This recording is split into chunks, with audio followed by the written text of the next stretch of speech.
Dracula kinda sucks, pun intended. Let's do the spoiler-free no-hype review. What's up, cretins? What's up, creeps? My name is Chris. I am the only person talking horror on the internet. More than 40 years into his career, visionary director Luc Besson claims his stake in the horror genre in his retelling of the vampire story, Dracula. The narrative is mostly the story that you know, though this iteration focuses the story to be about Dracula's search for the reincarnation of his deceased wife. Oh, and he's a vampire. There's your movie. Alright, let's bring this up so we can break this down. I don't think that anybody would disagree that Besson's best work came from a stretch in the 1990s that gave us La Femme Nikita, The Professional, and The Fifth Element. They all had such clear-stated original visions that it's almost baffling that Dracula is as derivative as it is. You may have heard the claims of homage to Coppola's version, but buddy, this ain't homage. This lifts so heavy from that version it needs a back brace and a spotter. It feels like Besson watched the Coppola film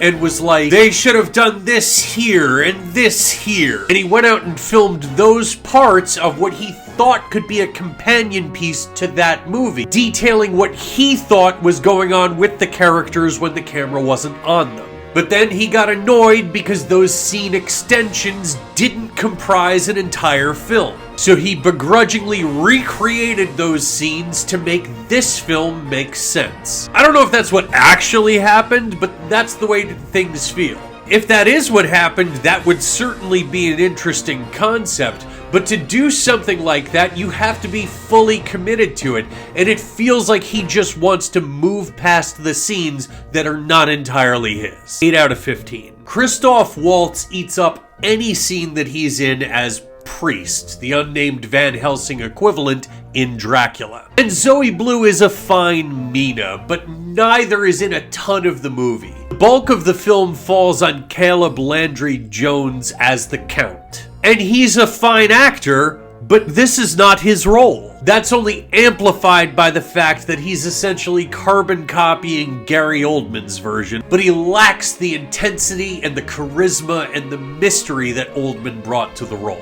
I'll give it an 8 out of 15.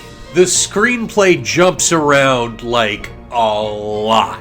This was originally billed as Dracula, a love tale, and yes, love is the motivator of most of the characters, but I don't think that that's ever conveyed in more than words. There are subplots that are wholly unnecessary and lots of telling versus showing. Going back to the Lugosi version, Dracula has always had such quotable dialogue, and that's just not present here.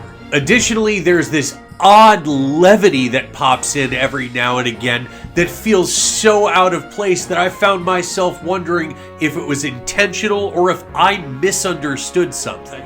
5 out of 15. Dracula is not scary at all. At all. A lot of it is too bright, a lot of it is too hokey, and a lot of it positions Dracula as an action character that would have better fit in Universal's failed dark universe than in a horror movie. 0 out of 10. Aesthetics are such a hit or miss, it's frankly baffling.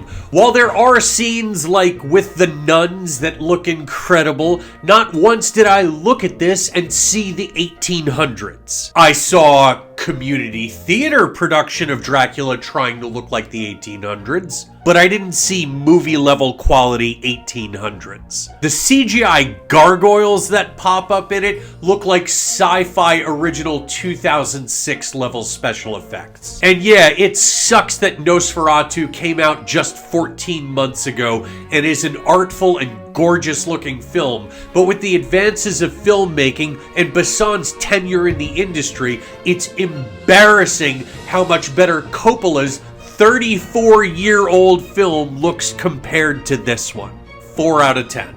You know, I can get behind giving some points for story. I can't say that I've ever looked at Dracula as a character that longs for a love once lost, and that's an interesting idea, as flawed as its execution may be. Plus, at its base, it's Dracula. It's one of the greatest horror stories ever written. I'll go 6 out of 10 so long as you and I both understand that like 4 of those 6 belong to Bram Stoker. The kills are mostly not horror kills. Dracula uses a sword to dispatch people, and it's mostly in a bloodless melee. They feel more like a PG-13 action movie than the actions of the Prince of Darkness. On the rare occasion that he does as vampires do, it does look cool, and I wish they would have used it more, but they didn't. 3 out of 10. Originality, like I said, I like what they did with the character,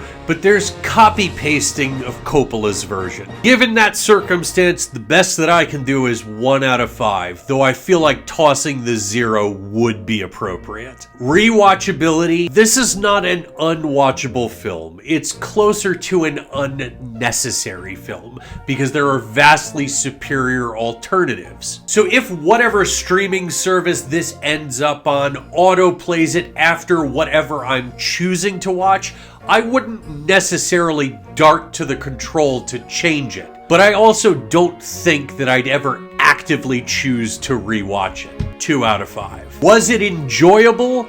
I think it would be more so if I didn't know about the other iterations of the story. I wasn't waiting for it to end, but I was wishing that I was watching one of those other tellings. 2 out of 5. So overall, these add up to a possible 100 points, and when I chainsaw this off, your Massa score for Dracula is 39 out of 100. I wanted to like it more than I did, but it wasn't an excruciating endeavor. Kindred Spirits, Dracula Untold, Dracula 2000, and the Psycho remake, as that's also a wholly unnecessary remake that direct lifts from its definitive original. That's all I got, cretins. That's gonna do it for today, creeps. Let me know if you saw Dracula and what you thought of it right over here. As always, this is all just a matter of opinion. See it yourself, make your own decisions, remain critical,